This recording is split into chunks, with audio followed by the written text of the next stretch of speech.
Once you inject these aerosols, they stay in the stratosphere for years. Hi everybody, hope you're all well. The weather's turned, it's quite cold, but this is a natural phenomenon. It's not anything to do with cloud seeding and all that kind of stuff, which is what we're here to talk about. 6 months ago, I actually thought, didn't really register this. I knew that it was possibly happening in the background, in that I heard noises, people talking about it, but I didn't really believe it to a certain extent. But I have to say, my eyes are fully wide open, and this is the reasons why I will show you in the next few clips.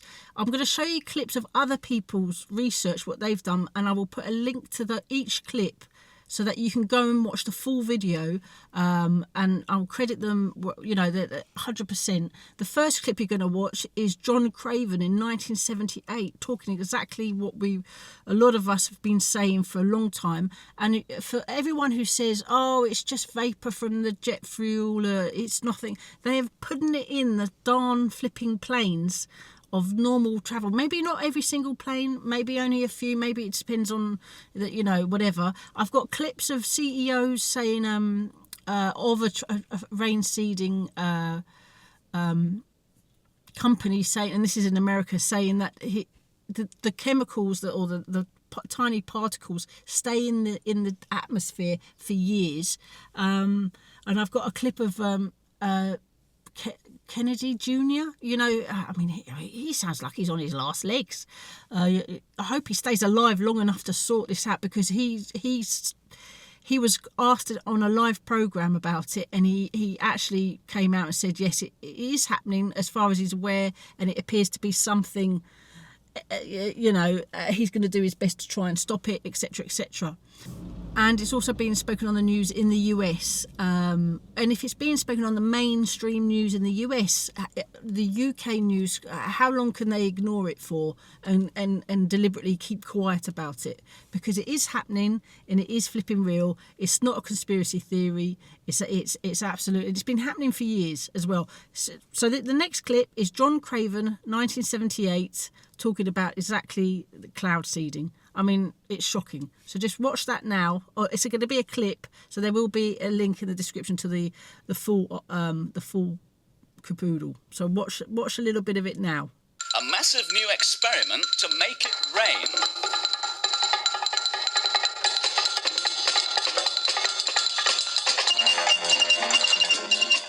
Hello again, it's nice to be back with you after our day off yesterday because of the budget. And tonight we begin with news about rain.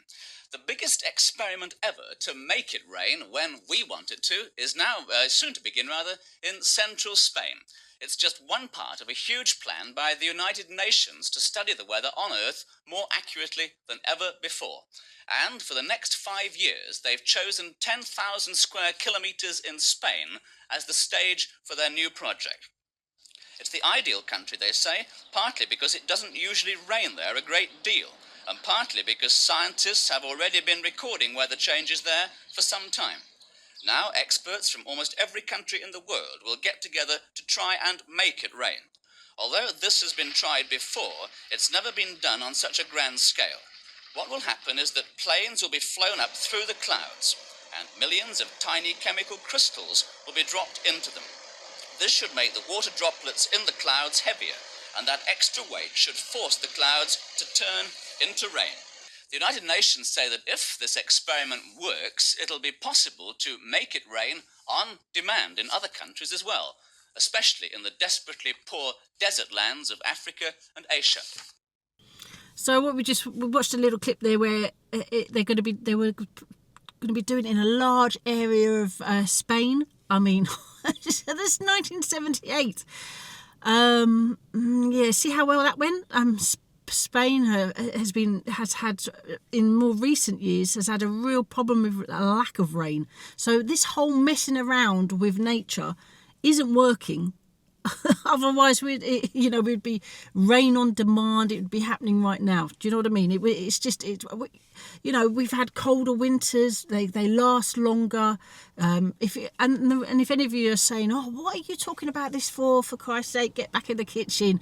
Well, I grow food, so it really matters. It really matters. I grow food personally, and I've seen how sometimes spring doesn't kick in till, I mean, really, like late May. I mean, it's in the last few years, and food production, it actually really matters. Don't mess with nature. It really do not mess with nature. So highlighting it is extremely important. Saying that, I've got a recipe vlog coming tomorrow, just so you know.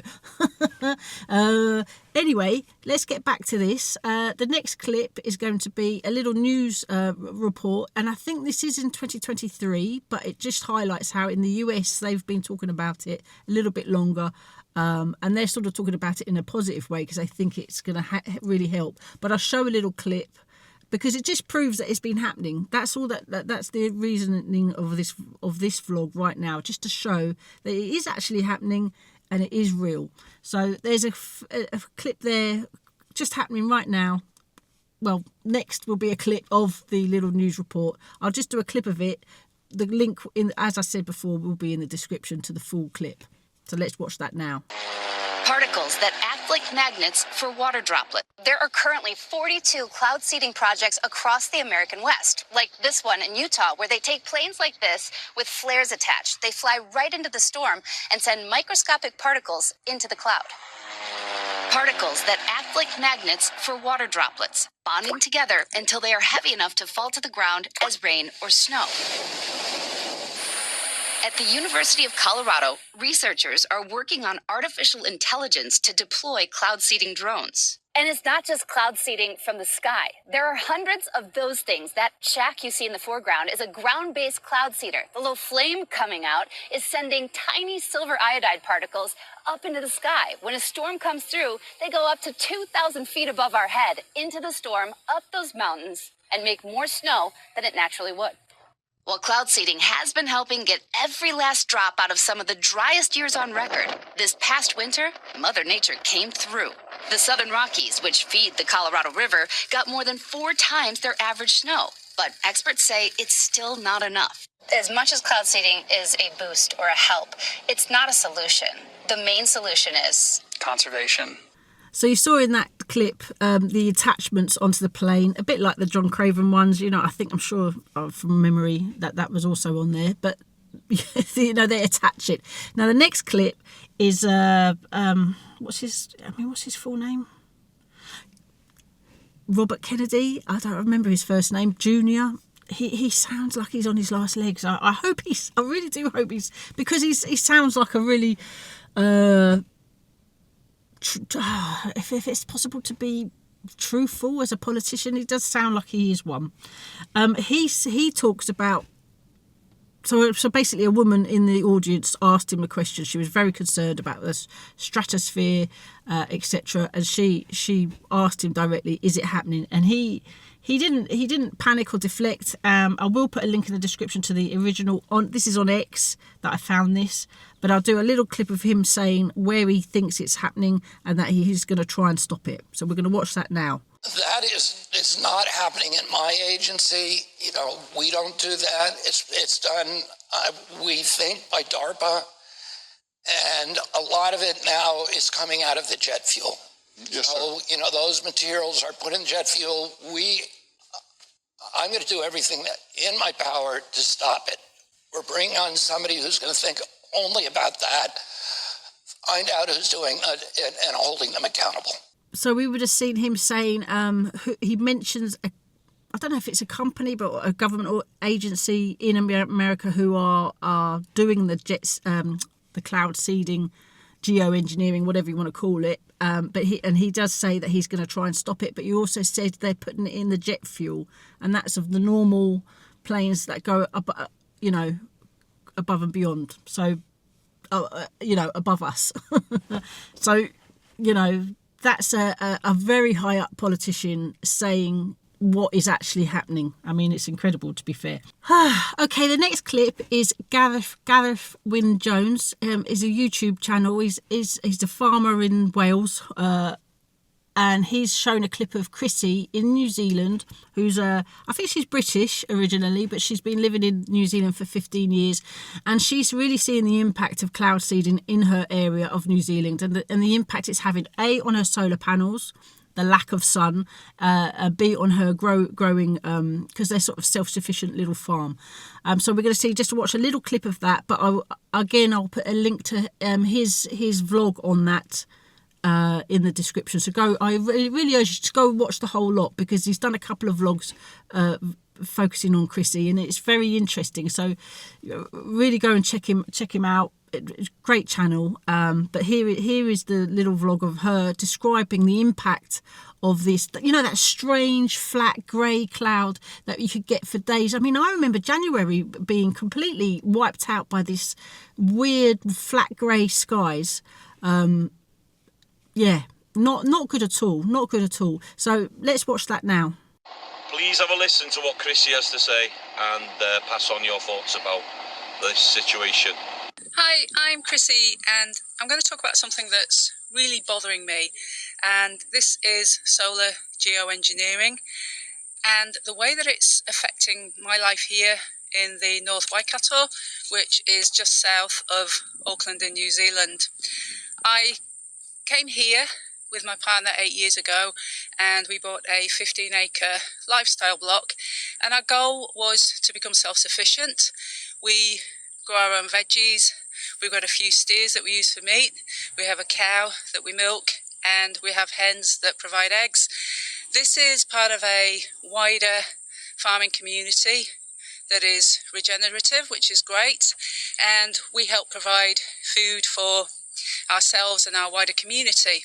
Now, things have been going really well until recently, but this year has been an absolute disaster in terms of sustaining our way of life. Normally, by this time of year, late April, my butternut squash are halfway across the lawn, but as you can see, they're quite pathetic and small. We didn't get a good yield out of them at all this year. Likewise, with the tomatoes, they're usually booming. We usually get nice big ripe tomatoes, but they've yielded a lot less this year. And as for my capsicums, that's just a joke. We've been worried about the steers too. The grass just didn't come up properly over spring and summer. Normally getting extra bales in is unheard of here, but we had no choice. It's been that dry. One of our friends was considering culling his sheep because they were starving. We nearly ran out of water despite having 2 tanks that give us 40,000 litres. And our solar system that usually generates enough power to sell back to the grid over spring and summer didn't make us a cent this year. This strange weather started last year. Winter hung around longer than usual, meaning I was unable to get my seeds going until October. I usually start them off in August, and this was followed by very little rain in spring and a very, very dry summer. Okay, Rise High 4, you know who you are. You're the one who sent me the link to the Off-Grid with Doug and Stacey, and I have come across him before. So I think some of you pointed me to him quite a few months ago. But this particular clips that you're going to watch now of that vlog that he's just done, and I again, this he's such a good channel. Go subscribe, watch the vlog in full, because he's just really good at explaining it. He's much better than me. So I'm just going to show a few clips of him, and also he's got some fantastic clips about what's going on. What specifically that one from that CEO of a cloud seeding company who says that that radiation thing that Bill Gates wants to do, the particles will stay in the stratosphere or whatever it's called for years, and the impacts on the climate are going to be long term. Gates is backing the first high-altitude experiment of one radical climate change solution, creating a massive chemical cloud that could cool the Earth. It's called solar geoengineering, and it's highly controversial. All right, we're going to get right into it. Today I'm going to talk about the follow-up to the last video. I showed you guys a clip where Robert Kennedy Jr. is openly admitting that DARPA is spraying the skies above us. Okay, I found that very interesting. I want you guys to watch this news clip right here. May have seen these lines in the sky. Some believe these are concerning chemtrails, and others just call it a conspiracy theory. Either way, Florida lawmakers took a big step toward what they call banning weather manipulation today. Capitol reporter Forrest Saunders looks into the plan and also what's next. Been in those committees, you would have heard him talk about his company, Make It Rain. My name is Augustus Dorico. I'm the CEO and founder of Rainmaker. We're a cloud seeding company that is enhancing precipitation via advanced radar and also drones for the sake of supplementing water supplies for farms, cities, reservoirs, and wildlife throughout the United States. And so Senator Garcia did bring this up briefly. Solar radiation management is a very new technology. It's not something that's been tested at length. NOAA has done some very initial experiments on its efficacy. It is attempting to reduce the amount of solar radiation that makes it down to the planet by injecting reflective aerosols into the upper atmosphere. Once you inject these aerosols, they stay in the stratosphere for years. They have effects on the entire climate. The data from these experiments, because the experiments have been so few, is limited. And so the implications of them are not something that are well tested yet. I'm going to show you this clip of a passenger airplane that actually captured the spraying of the chemtrails while they were in the air. This was some amazing footage.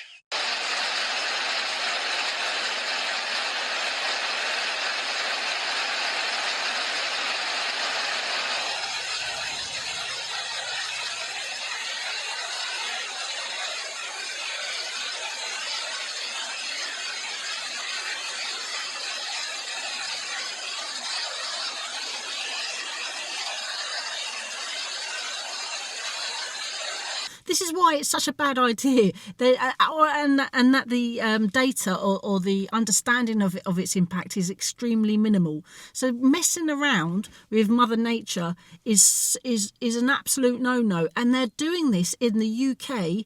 That 58 billion investment or R&D investment or whatever it is that the UK government are currently doing is being done without asking the general public, and it impacts every single one of us, whether you believe in it, whether it's happening or not. It's going to impact you. It's going to impact. It could impact our food security, which is already a fine line of very insecure. Our food security is absolutely. If you look into that, if you go down that rabbit hole, it's scary. It really is. If you have any garden space, start growing your own. I really urge you to. So, climate, cloud seeding. It's really happening, and we need it to stop. So thanks so much for watching. All the links are going to be in the description. Check them out. Subscribe if you haven't already. I bet a lot of you are. I know a lot of you are fully aware. It's like wake up, people, and smell the coffee. It really is, because this needs to stop. It needs to stop before it's too late, because. I actually, before you go, I do want to show you this graph that I found a long time ago. It shows there's two graphs. One is from a proper scientist at the bottom, and that shows the climate sort of changes from over a long period of time.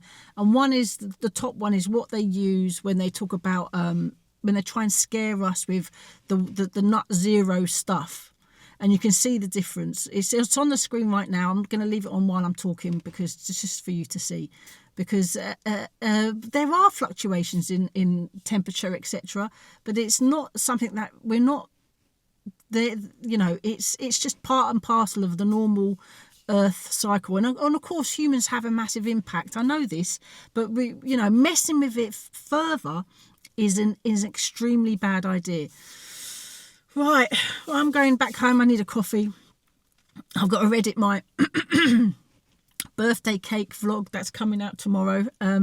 excuse me, I've got some lovely rhubarb suggestions from yourselves. And there's two types of audience I have.